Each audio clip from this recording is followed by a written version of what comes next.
사실 원래 우리가 인터뷰 하자고 그러고 나서 지난주쯤 하려고 했더니만 한 주 지나고 하시죠 해서 오늘 잡은 건데 그쵸. 만약에 어제나 그제 와서 이런 얘기 하게 되면 사상 최고치 날아가는데 그죠? 욕을 많이 먹었겠죠. 그렇죠. 뭐 근거는 있지만 그래도 별로 이렇게 딱 맞지는 않는데 그쵸, 뭐 오늘 그쵸. 그래도 급락은 아니지만 좀 조정이 나오니까 아, 변동성이 있을 수 있겠구나 이런 생각이 들지요. 타이밍이 딱 좋았던 것 같아요. 좋았어요. 네. 예. 그러면 이렇게 시장이 꾸준하게 계속 지금 2,600에서 내년에 한 3,000들 보잖아요. 그죠? 내년에 네, 일단 충분히 좀- 보고 있습니다. 아, 충분히 보고 있어요. 네네네. 그럼 거기까지 쫙 가는 게 아니라 이렇게 확 흔들고 갈 수 있다는 그 이유는 과연 무엇인가? 일단은 뭐 변동성 장세로 가는 이유가 가장 기본적인 거는 저는 본격적인 버블을 위해서라고 생각을 합니다. 뭐 당연히 본격적인 버블을 본격적인 위해서는. 버블을 만들어내기 위해서 그렇죠. 네, 흔든다. 그게 내년일 거고요. 음. 이번 연도 말부터 시작해서 원래는 12월 정도 되면 모든 주식들은 하락하기 마련이에요. 이게 대주주 관련도 있고요.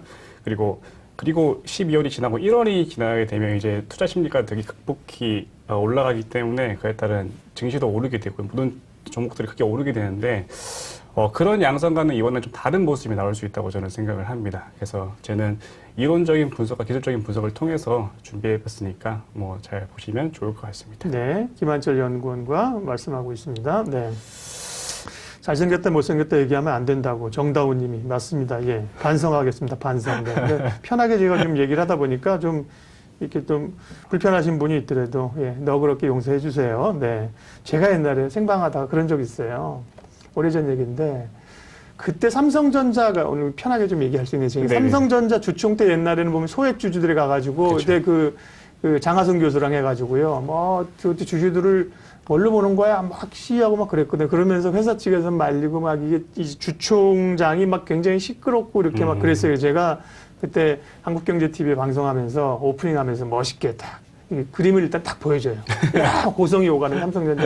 야, 그러고 나서 제가 이제 앵커를 딱 받으면 이게 지금 한국 최고의 기업 삼성기업의 주총장입니까? 아니면 남대문 시장입니까? 딱 이랬는데 남대문 시장에 장사하시는 분이 전화가 온 거예요. 나한테. 이렇게 남대문 시장에 장사하는 사람은 딱 그럼 그러잖아요. 그렇게 우리가 혼돈스럽고 그런 사람으로 보느냐. 그래서 제가 그 다음날 급사과했죠. 그러면 신성하게 사실은 열심히 현장에 사는 분들이 표현이 된 거잖아요. 그죠? 그렇죠. 기분이 안 좋은 게 참 어렵습니다. 이렇게 어쨌든 방송한다는 게. 어쨌든 의견 여러분들 주시고요.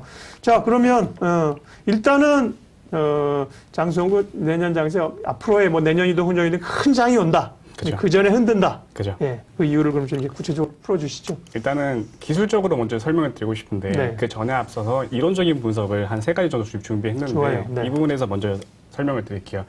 일단 설명이 앞서가지고 먼저 얘기를 드리고 싶은 부분은 일단은 뭐 귀에 걸면 귀걸이, 코에 걸면 코걸이라고 어떤 이유로 하락할지는 누구도 장담을 할 수 없어요. 예를 들어서 3월 달로 봤을 때 누가 어쩐 코로나로 인해서 몰랐지. 하락을 한다는 그런 가정은 없었잖아요. 그러니까 어느 누구도 그런 거는 정확히 알 수 없는 부분인데 어느 정도 기술적인 분석과 파동으로서는 파동이 끝나고 이제 하락할 수 있는 파동이 남아있다. 이 정도까지는 가능해요. 네. 그래서 제가 들고 온 이론적 분석은 가능성이 있고 이걸로 인해서 시장이 영향이 갈 수 있다 정도만 여러분들이 잘 들으시면 될 것 같고요. 이걸로 인해서 하락할 거다. 그렇죠. 이건 아니기 때문에 그런 부분을 점쟁이처럼 앞으로 주가는 며칠 날부터 몇 포인트 빠지기 시작해 이건 아닌 거고 그렇죠. 말씀하신 것처럼 근거에 의해서 변동성이 있을 수 있으니 우리가 대비하고 있으면 좋죠 이런 거거든요. 그죠. 네. 그래서 빨리 얘기 좀 풀어봐요. 자꾸 저기만 하지 말고. 알겠습니다.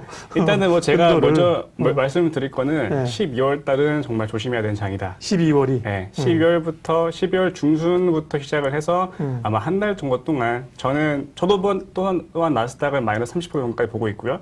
그래요? 코스닥, 코스피 역시 코스피는 마이너스 한 25%, 코스피도 약 그 정도 보고 있습니다. 일단 거기에 대한 근거 이론적인 분석의 첫 번째를 먼저 설명을 드리면 일단은 네. 글로벌적으로 봐야 될 것 같은데 일단 여러분들 다 아시다시피 트럼프와 바이든 민주당과 공화당의 싸움에서 어쨌든 민주당의 승리로 가고 있는 상황이잖아요. 그렇죠. 그러니까 어느 정도 그 선거에 대한 리스크는 끝난 것 같지만 아직까지 남아있는 그런 여지가 조금 남아있는 부분이 있어요. 자, 그러면 이제 민주당의 압승이 됐음으로써 이제는 미국에서 해야 될 게 뭐냐면 경기 부양책 부분이에요. 그러니까 경기 부양책이 지금 합의가 되지 않는 상황이 있죠. 비슷하시네. 그러니까, 시각이 제가 앞서 이제 좀 다른 분 들었던 얘기도. 그렇죠. 그런데 지금 바이든 같은 경우에는 현재 보시게 되면 지금 여러 가지 주변에서 압박이 오고 있어요. 그 압박이 무엇이냐면 이제 뭐 경기 부양책을 합의를 해야 된다. 그러니까 민주당이 앞서가지고 트럼프 합의를 해서 그 어느 정도의 결과물이 빨리 도출이 돼야 된다고 얘기하는데 그에 대해서 반박을 하자면 현재 트럼프가 거의 대한 저지를 하고 있는 상황입니다. 그러니까 어떻게 저지를 하고 있냐면 트럼프 편에 있는 제롬 파월 현 의장이 있고요. 그 다음에 그 밑에 재무장관 스티븐 무누신이 있는데 그들은 다 트럼프 사이드입니다. 트럼프가 지정을 했기 때문에 바이든이 현재 경기 부양책을 하기 위해서는 그들의 힘이 필요합니다. 그들한테 돈이 필요하고요. 그들이 할 수 있는 액션을 뭔가 필요하는데 현재 미 재무부는 올해 말 끝으로 연준의 회사채 매입 그리고 중소기업 대출 프로그램 연장을 하지 않는다고 합니다. 문우신이 지난번에 얘기했었죠. 네. 네. 그래서 그걸 통해서 우리가 알 수 있는 거는 바이든이 현재 경기 부양책에 대한 제동이 걸린 상황이구나. 이건 우리는 알 수 있는 상황이고요. 네. 하지만 바이든이 이것만 생각을 하고 만약에 대통령이 당선됐다면 대통령감이 아니겠죠. 그래서 바이든은 이제 차후에 들어올 수 있는 재무장관을 새로 뽑으려고 지금 낙점을 한 상태인데 그 사람이 바로 전 연준 의장 옐런이라는 사람입니다. 제리 옐런. 네. 네. 그래서 그분이 이제 다시 돌아오면서 자기가 하려고 하는 그런 퍼포먼스를 다시 하기 위해서 이제 자기 사이드를 만드는 거죠. 그렇게 노력을 하고 있는 부분인데 이제 왜 이분을 태클을 했냐면 봤더니 2014년 전 연준 의장 인준 때 공화당 쪽에 있는 11명의 그런 그 투표를 받았어요. 그러니까 이미 공화당 쪽에도 편이 있다는 말이죠. 그래서 바이든 입장에서는 이미 자기 편을 가진 그러니까 바이든 입장에서는 공화당의 표가 필요한 상황입니다. 예를 들어서 재무장관이 옐런을 낙점을 한다고 해도 상원에서의 어느 정도 그 투표 결과치가 있어야 재무장관이 되는 부분이기 때문에 하지만 옐런은 전과가 있는 부분이고요. 그리고 이미 공화당의 지지를 받았기 때문에 충분히 상원을 통과할 수 있겠다라는 그런 정치적 안정감이라고 하죠. 그렇죠. 네, 그래서 그런 부분에서 현재 그러니까 엘리자베스 워런 같은 사람 임명하고 싶어도 임명 못한다는 거잖아요. 그렇죠. 예. 그래서 그런 부분에서 어느 정도 이제 경기 부양책에 대한 리스크가 좀 해소가 될 수 있는 부분이 있고요. 그리고 제가 말씀드리고 싶은 게 일단 경기 부양책에 대해서 먼저 말씀을 드리고 싶어요. 일단은 모든 시장 참여자들이 시장을 되게 낙관적으로 보고 있다고 생각을 합니다. 코로나 사태 이후 3월 달부터 쭉 경기 부양책이 합의가 됐잖아요. 그와 동시에 주가는 크게 상승하는 모습이 있었죠. 그래서 어쩌면 학습 효과라고 하죠. 전부터 계속 쭉 올라왔고 경기 부양책이 계속해서 합의가 되기 때문에 되게 낙관적으로 보고 있는 부분이 있습니다. 그래서 이번 합의 또한 다 될 거지. 이걸 통해서 증시가 크게 상승할 수 있을 거지라는 생각만 있는데 일단은 기본적으로 얘기를 드리면 돈을 풀어서 경제가 성장을 하면 경제 성장률은 당연히 올라가겠죠. 하지만 정부 재정은 고갈이 됩니다. 그러니까 그 말은 뭐냐면 어차피 그렇게 성장률이 올라가지만 결국에 그걸로 지속이 되지 못하는 부분이 있고요. 그게 지속이 된다고 해도 나라는 망하게 됩니다. 그러니까 정말 투자자의 관점에서 보게 된다고 하면 이번 경기 부양책, 즉 민주당과 공화당이 어떤 금액을 투여해서 어떻게 그 경기 부양을 할지 모르겠습니다. 하지만 저희 투자자의 입장에서는 저는 항상 일봉보다 월봉을 바라는 말이 있어요. 그러니까 좀 더 큰 사이클에서 보게 되면 경기 부양책의 금액 또한 조금 낮춰가지고 향후 미래에 대해서 큰 화살로 돌아오는 거를 미리 좀 방지하며 경기 부양책의 금액을 좀 낮췄으면 하는 바람이 있습니다. 그래서 일단 경기 부양책에 대해서 말씀을 드렸는데 이제 이런 경기 부양책에 대한 이유로 통해서 시장에 대해서 그런 변동성이 생길 수 있다라는 걸 얘기를 드리고 싶었던 부분이고요. 그 다음에 제가 항상 방금도 언급드렸던 부분이죠. 일단 경기 부양책 하는 자체가 정부에서 돈을 푸는 부분이잖아요. 그러니까 이게 무기한적으로 양적 완화라는 부분도 있긴 한데 그런 부분이 아까도 지속됐을 때는 나중에 정말 큰 화살로 돌아올 수 있는 부분이 있습니다. 그래서 제가 지금 보는 관점은 단기적으로는 하락을 보고 있습니다만 나중에는 다시 버블이 생기면서 그런 증시가 다시 큰 상승한다는 그런 사이클을 보고 있어요.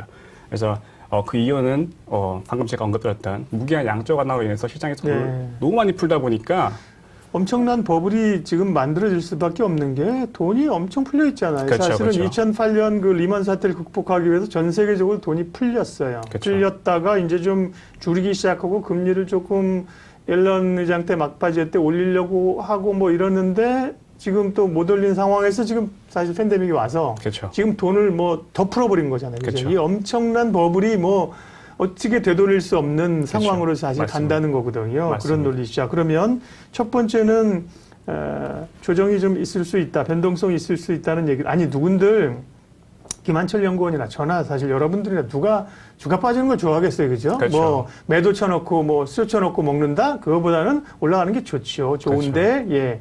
변동성에 단기적으로 조심하자는 얘기고 12월을 조심해야 된다. 그렇죠. 12월. 그런데 12월 중순에서 말 정도가 중순에서 말. 크게 올 수 있습니다. 그런데 그 이유는 첫 번째 대선과 경기 부양책에 미국의 노이즈가 있을 수 있다. 네. 그렇죠. 대선에서도 김한철 연구원은 트럼프가 될 가능성이 높다고 얘기를 하셨고 저는 바이든의 한 표를 찍어가지고 제가 일단 커피를 얻어 먹은 상황입니다. 지금 얘기를 해가지고 네 그래도 이제 뒤집히진 않겠죠, 여러분들. 제가 뒤집히게 되면 뭐 이제 밥을 사기로 했는데 그렇진 않겠죠. 그러니까 어쨌든 간에 그게 첫 번째이고 그러면 두 번째는 뭐 아까 파동으로 한번 볼까요? 뭘로 볼까요? 두 번째도 일단 얘기해 드릴 게 있습니다. 네네. 일단은 뭐 이론적인 분석 두 번째인데 저는 파동으로 봤을 때는 굉장히 고점에 위치하고 있다고 봅니다. 근데 그 상황에서 뭐가 터졌냐면 글로벌 제약사들의 호재가 터지기 시작했습니다. 뭐 아스트로제네카, 모더나, 화이자, 그다음에 러시아 쪽에서도 나오기 시작하고 임상의 효과에 대한 그런 뭐랄까요, 이제 백신이 개발이 완료되면서 효과가 되게 좋을 것이다라는 그런 기대감. 이 아니라 확신이 나오고 있죠, 지금. 그러니까 어떻게 이런 파동의 고점에서 이런 호재들이 연이어 터질까라는 저는 의구심을 가지고 있어요. 그러니까 하나같이 같은 타이밍에 나오기 시작하는 것도 웃기고요.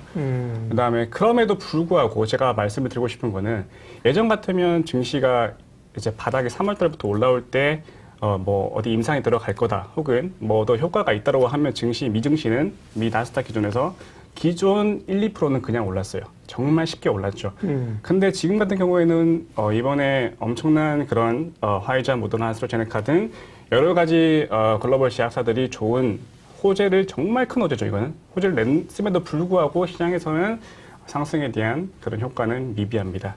그래서 그런 부분으로 봤을 때 제가 보는 파동에서의 고점이 맞물리는 것도 있고요. 이 고점에서 이제 잘 올라갈 때 호재가 나오면 원래 주가가 빵빵 올라야 되는데 호재가 나와도 더 이상 상승 탄력이 좀 둔화될 때 그렇죠. 이럴 때를 사실은 좀 고점으로 보는 거잖아요. 그렇죠, 그렇죠. 네, 그런 의미이신 것 같아요, 지금. 그렇죠, 그렇죠. 네네네. 그래서 그런 부분에서 굉장히 조금 회의적으로 볼 필요가 있다라고 생각을 합니다. 네. 그러니까 백신에 대한 얘기들이나 기대감들이 이제 좀 한계치, 임계치에 오는 것 같다. 그렇죠. 네, 또요. 네. 그리고 세 번째는 이제 JP 몰건에 대해서 얘기를 드려야 될 것 같은데, 네. 뭐 JP 몰건 펀드 자산 조정이라는 부분이 있어요. 일단 기사를 통해서 저도 본 건데, 네. 주식 자금이 약 330조 원 정도 연말에 유출 가능성을 있다고 지금 JP 몰건에서 발표를 한 상태입니다. 이제 기관 투자자들은 항상 자산 재조정을 통해서 이제 포트폴리오를 바꾸고 이게 펀드로 그 자산 시장으로 들어갈 건지 아니면 펀드로 들어갈 건지 아니면 채권으로 갈 건지에 대한 그런 결정을 하게 되는데 지금 같은 경우에는 어느 정도 세계 증시가 많이 오르기도 하고 그런 부분에서 현재 뮤추얼 펀드 그러니까 자산 쪽 그러니까 증시 쪽이 아니라 뭐 채권 쪽으로 돌릴 수 있는 가능성이 있다고 여러 가지 얘기가 나오고 있는 상황이고요. 그 다음에 연금기금 역시 분기 기준으로 해서 자산 조정을 시작을 합니다. 근데 그런 쪽에서도 역시 그쪽에서도 자산 유출이 가능성이 있다고 얘기를 하기 때문에 그런 부분도 제가 보는 관점에서 많이 조금 겹치는 부분, 좀 균일파 부분이 많지 않나라고 생각이 됩니다. 그래서 이런 부분도 같이 참고해서 보면 좋을 것 같습니다. JP 모건, 네. JP 모건은 괜찮은 회사죠? 네. 신뢰가 있는 회사인지. 예, 아니, 왜냐면 국내에서도 사실은 메릴린치 이런 쪽은 사실 조금 단기 투자한다고 개인 투자자들이 굉장히 뭐 싫어하더라고요. 멸치라고 표현하든가 이러면서 굉장히 단타하고. 그러니까요. 그런데 JP 모건은 사실은 뭐 신뢰가 있죠. 근데 그런 JP 모건 같은 데서 자기 자산의 재조정, 연말이면 그런 재조정을 하게 되는데 거기 별거 아닌데 이제 단초를 줄 수도 있다는 거잖아요. 그죠? 그러면서 뭔가 뭐 일부, 왜냐면 결국은 그 매도, 그러니까 1987년에 그 미국의 블랙 프라이데이에서 하루에 22%가 23% 빠졌잖아요. 그렇죠. 지금도 사실 왜 그런지 모른다는 거예요. 근데 맞습니다. 추정하기는 누가 매도하니까 옆에서 따라 매도하고 그러면서 이제 기계가 매도하고 계시니까 그죠? 그렇죠. 로스코즈 프로그램 기계가 때리기 시작해서 그다음에 바로 올랐잖아요, 그죠? 그렇죠. 그게 이제 무서운 거기 때문에 그런 일부 재조정에 따라서 누군가 이거 물량이 왜 나와? 일단 던지고 또 던지고 이럴 개연성들은 좀 있다는 겁니다. 그렇죠. 그래요. 네. 자, 여러분들 오늘 그 2교시 듣는 수업 태도가 꽤 좋아요. 네. 들으시고 질문도 해주시고, 네.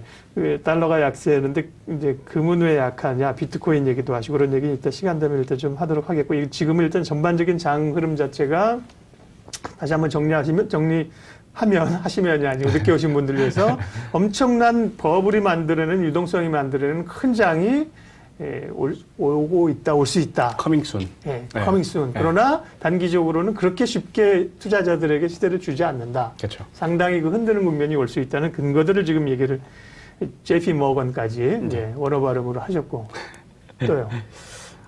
일단 하나 더 추가적으로 마지막으로 제가 굉장히 의심적으로 보는 게 아까 언급드렸던 기술적인 자리 큰 파동에서 고점에 위치해 있는데 불구하고 호재들이 나왔다고 했잖아요. 백신. 네. 근데 하나 더 봤던 게 일단 11월 제조업 PMI 지수, 서비스업 PMI 지수인데 이 부분이 6년, 7년 만에 최상치로 나왔습니다. 미국에서? 네.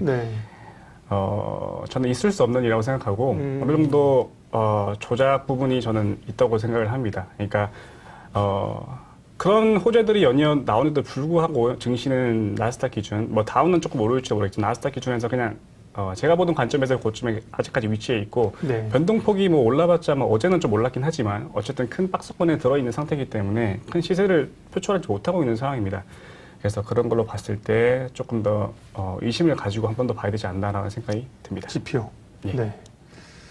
음모론으로 가면 안 되는데 음모론이 아니고 어쨌든 좀 미심쩍은 적이 있다는 거죠. 그렇죠. 그런 그 상황들은 공통적인 게 뭐 있대. 우리는 보면 미국 같은 경우 회계도 잘 돼 있고 그런 게 없을 거라고 생각을 하는데, 근데 특별히 이제 미국 시장을 잘 알거나 이렇게 우리 김한철 연구원처럼 뭐 외국에 공부하시고 오거나 좀 친구들이 뭐 미국의 헤지펀드 매니저 이렇게 통하는 분들이 오히려 더 그런 얘기를 하길래 미국도 사는 사람이 똑같구나. 그렇죠. 앨런 사태 같은 거 보면 또 그렇죠. 그런 것도 있어서 그러니까 뭘 아까 말씀드린 것처럼 저희가 뭐 어디까지 하락하겠다거나 혹은 뭐 미국 대선이 뭐 부정선거라거나 이를테면 그렇죠. 지표가 뭐 부정이라는 건 아닙니다. 다만 그런 건 아닙니다. 네, 시장을 보면서 느끼는 것들이 이런 것들 조금 걸린다는 거죠. 그죠? 그렇죠. 조금 좀 걸린다는 그런 얘기입니다. 그러면 변동성 장세가 올 수 있다는 이유는 네 가지로 그 정도 하면 되는 거죠. 네네. 그러면 이제 지수 흐름을 한번 보시죠. 그러면 코스피를 보시던 전반적인 지금 자리가 어디 있고 이건 뭐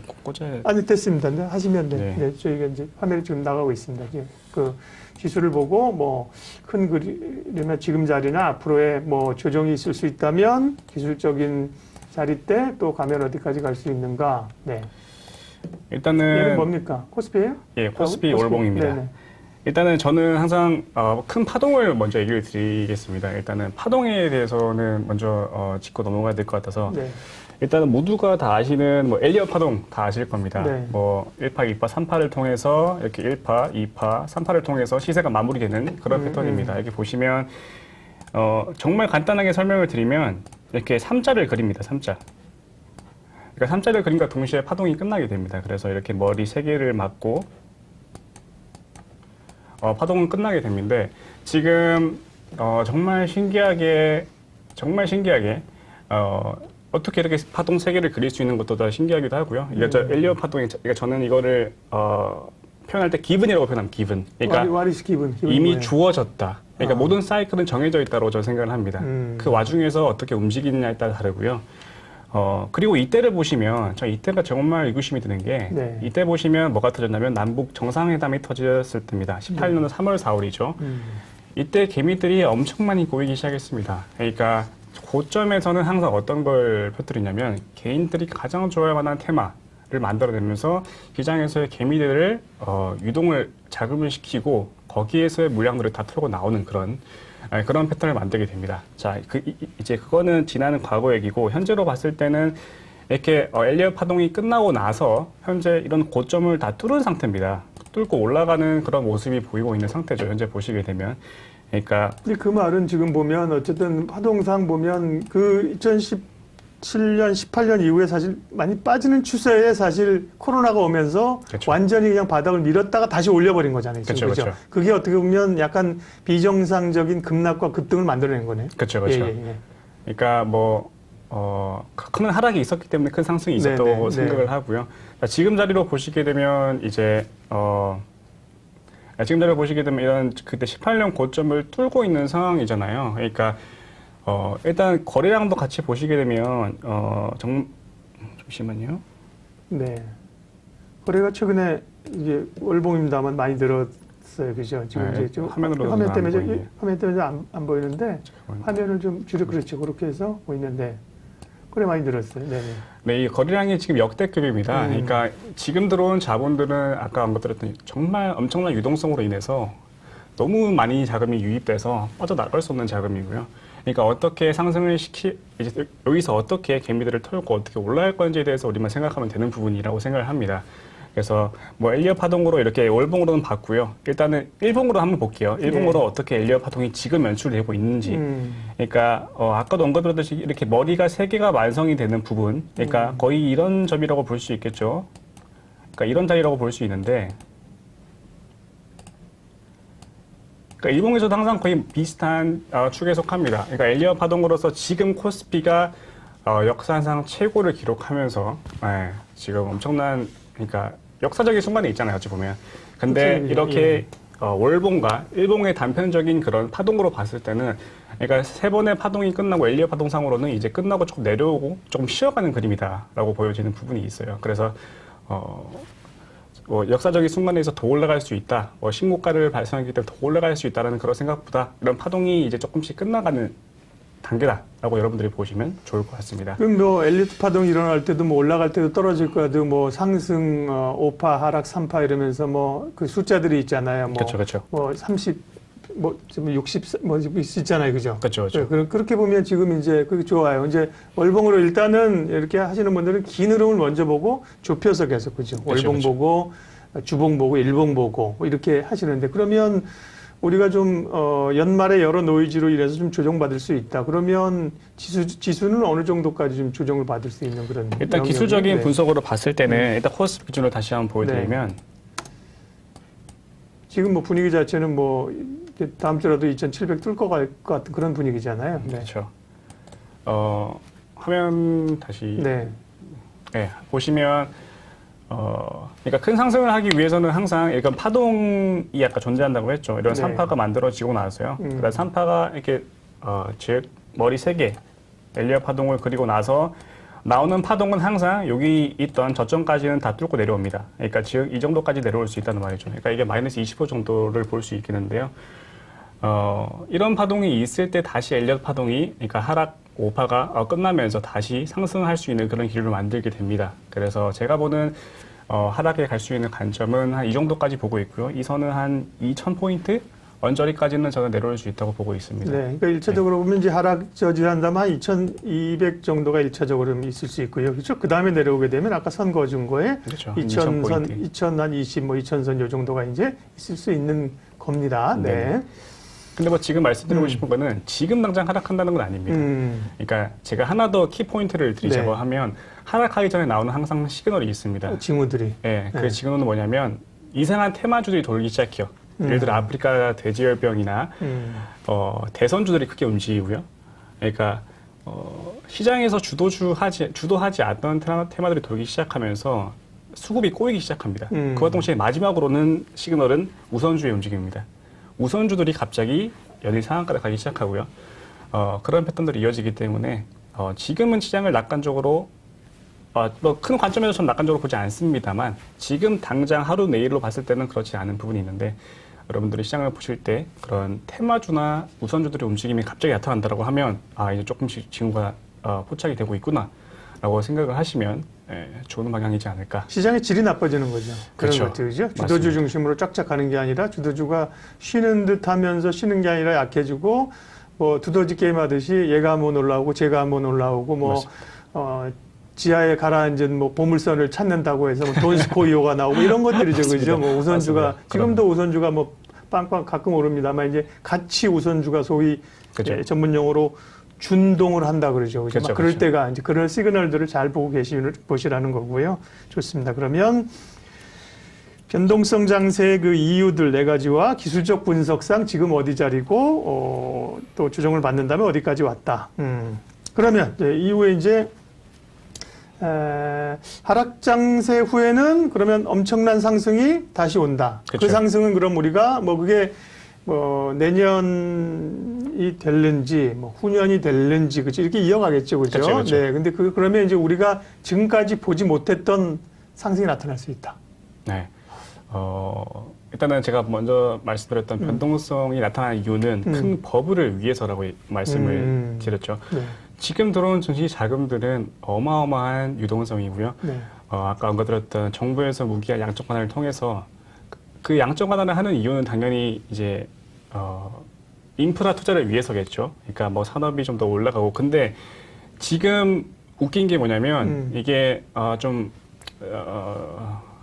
그런 투자가 되는 금액이 산업적으로 쓰이지 못하고 있어요. 그것들이 자산으로 들어가고 있어요. 주식이냐 부동산이냐. 그래서 주식이 지금 증시가 상승하고 있고요. 부동산 값이 천정부지로 올라가고 있는 이유 중에 하나죠.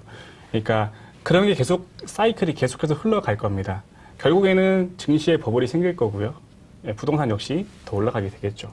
하지만 결국에는 버블이 생기고 네. 나서는 없어지게 되긴 하지만 그런 식으로 그 소위 큰 손들, 국내에서 뭐 큰 손이 아니라 글로벌리하게 정말 시장에 영향력을 미치는 이 세력들은 네. 그렇죠.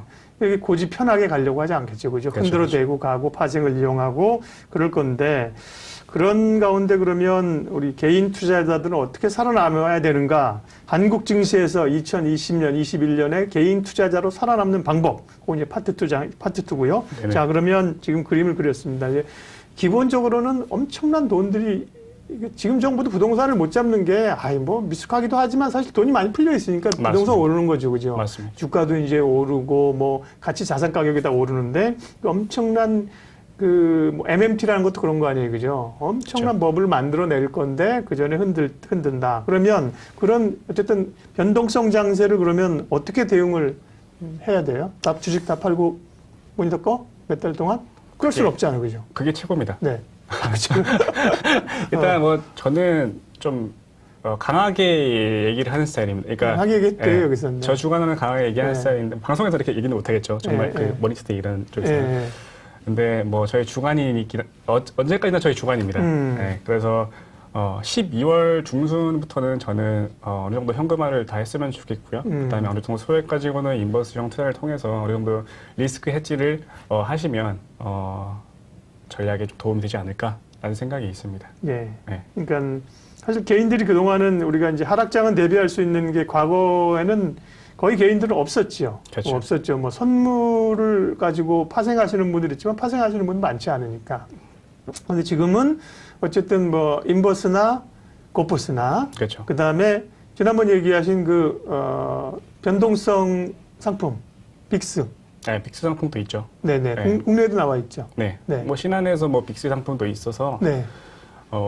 일단 저 같은 경우에는 뭐 이제 미증시가 크게 하락한다고 보기 때문에 그에 반하면 공포지수 빅스가 크게 상승하게 되잖아요. 네. 뭐 코로나 때도 한 6배, 7배가 올랐던 그런 상품이기 때문에 그런 상품 또한 어느 정도 소액 가지고도 그러니까 조금 노려볼 수 있는 그런 자리가 충분히 나온다라고 저는 생각을 합니다. 네. S&P 500 S&P 빅스 지수를 가지고 국내에서 이제 만든 그 상품들 ETN들이 좀 있습니다. 그렇죠. 그죠. ETN은 잘 아셔야 돼요. 그러니까 뭐 덜렁 모양 버럭 사시면 안 돼요. 그러니까 ETF랑은 좀 다른데 ETN은 사실은 보면 이 수수료도 꽤 비싸고 그렇죠. 롤오버 하면서 지난번에 원유 선물 ETF 기억하세요? 그러면서 한번 크게 맞았죠. 난리 네. 브루스가 한번 있었잖아요. 그죠? 그렇죠. 그런 것들은 감안하시되 그런 상품들이 있을 수 있다는 거죠. 네. 그렇게 대응을 하시고 일단 주식 비중을 좀 욕심부리고 좀 줄이고 네. 그리고 이제 다른 상품도 좀 가져갈 수가 있는 거고요.